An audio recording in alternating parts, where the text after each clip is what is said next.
সাজানো গোছানো একটি শহর চোখের পলকে পুড়ে ছাই হয়ে গেল।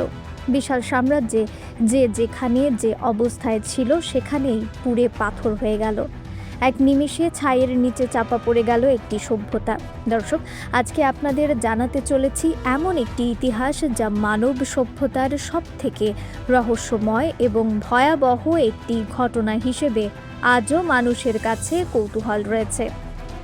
ইতালির দক্ষিণাঞ্চলে নেপলস উপসাগরের তীরে অবস্থিত প্রাচীন রোমান শহর পম্পেই একসময় ছিল সমৃদ্ধি, সংস্কৃতি ও নগর সভ্যতার এক উজ্জ্বল উদাহরণ।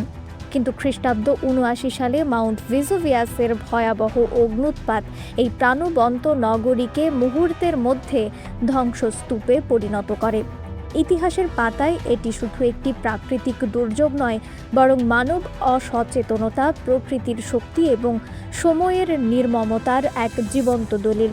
পম্পেই ছিল একটি উন্নত নগরী, যেখানে আধুনিক শহরের মতোই সুপরিকল্পিত রাস্তা, পানির ব্যবস্থা, থিয়েটার, পাবলিক বাথ, বাজার এবং আবাসিক এলাকা ছিল। এখানে বসবাস করত ধনী ব্যবসায়ী, সাধারণ শ্রমিক, শিল্পী এবং কৃতদাসরা। শহরের দেয়ালে আঁকা চিত্রকর্ম, মোজাইক এবং স্থাপত্য শৈলী প্রমাণ করে যে পম্পেই কেবল অর্থনৈতিকভাবে নয়, সাংস্কৃতিকভাবেও অত্যন্ত উন্নত ছিল। তবে এই সমৃদ্ধ শহরের ঠিক পাশেই দাঁড়িয়েছিল এক সুপ্ত বিপদ, মাউন্ট ভেসুভিয়াস। বহু বছর ধরে নিস্তব্ধ থাকায় স্থানীয়রা এটিকে একটি সাধারণ পাহাড় হিসেবেই ভাবত, কিন্তু বাস্তবে এটি ছিল একটি সক্রিয় আগ্নেয়গিরি, যা ধীরে ধীরে জমা করছিল ধ্বংসের শক্তি। খ্রিস্টাব্দ ৬২ সালে একটি শক্তিশালী ভূমিকম্প পম্পেইকে কাঁপিয়ে দেয়। বহু ভবন ক্ষতিগ্রস্ত হয়, কিন্তু শহরের মানুষ এটিকে বড় কোনো সতর্ক বার্তা হিসেবে নেয়নি। এরপরও ছোট ছোট ভূমিকম্প, গ্যাস নির্গমন এবং অস্বাভাবিক প্রাকৃতিক লক্ষণ দেখা গেলেও সেগুলো উপেক্ষিত হয়। অবশেষে খ্রিস্টাব্দ ৭৯ সালে এক ভয়ঙ্কর দিনে মাউন্ট ভেসুভিয়াস বিস্ফোরিত হয়। প্রথমে আকাশে উঠে যায় বিশাল ছাই ও ধোঁয়ার স্তম্ভ, যা কয়েক কিলোমিটার উচ্চতে পৌঁছে যায়। এরপর শুরু হয় ছাই ও পাথরের বৃষ্টি। কয়েক ঘন্টার মধ্যেই পম্পেই শহর ছাইয়ে ঢেকে যেতে থাকে। অনেক মানুষ তখনও বুঝতে পারেনি কি ঘটছে। কেউ ঘরে আশ্রয় নিয়েছে, কেউ পালানোর চেষ্টা করছে, আবার কেউ মূল্যবান জিনিসপত্র বাঁচাতে ব্যস্ত। কিন্তু প্রকৃত বিপর্যয় তখনও বাকি ছিল।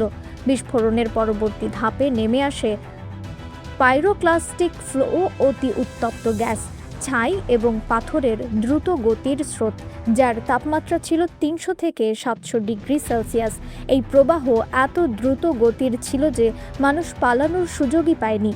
মুহূর্তের মধ্যে পুরো শহর নিশ্চিহ্ন হয়ে যায়। অনেক মানুষ তাদের ঘরের ভেতরে, রাস্তায় বা পরিবারের পাশে শেষ নিঃশ্বাস ত্যাগ করে। তাদের দেহ ছাইয়ের নিচে চাপা পড়ে সংরক্ষিত হয়ে যায়, যা পরবর্তীতে প্রত্নতত্ত্ববিদদের জন্য হয়ে ওঠে এক গুরুত্বপূর্ণ প্রমাণ। আজও সেই মানুষের শেষ মুহূর্তের ভঙ্গি আমাদের মনে করিয়ে দেয় সেই ভয়াবহ আতঙ্কের কথা। পম্পেইয়ের ধ্বংসের পর শহরটি শতাব্দীর পর শতাব্দী মাটির নিচে চাপা পড়ে থাকে। ধীরে ধীরে মানুষ এই শহরের অস্তিত্বই ভুলে যায়। ১৬০০ শতকের শেষ দিকে প্রথম এর ধ্বংসাবশেষের সন্ধান পাওয়া যায়। তবে ১৮০০ শতকে শুরু হয় পূর্ণাঙ্গ খনন কাজ।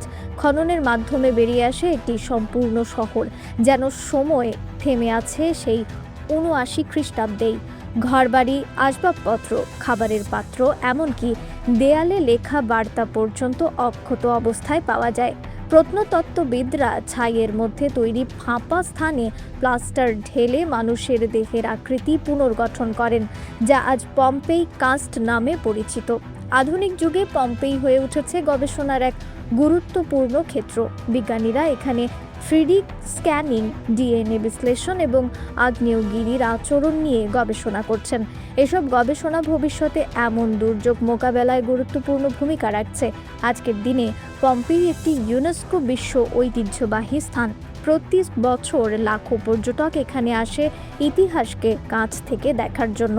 এটি কেবল একটি ধ্বংসপ্রাপ্ত শহর নয়, বরং একটি জীবন্ত জাদুঘর যা আমাদের অতীতের গল্প শোনায়। পম্পেইয়ের ধ্বংস আমাদের জন্য একটি বড় শিক্ষা।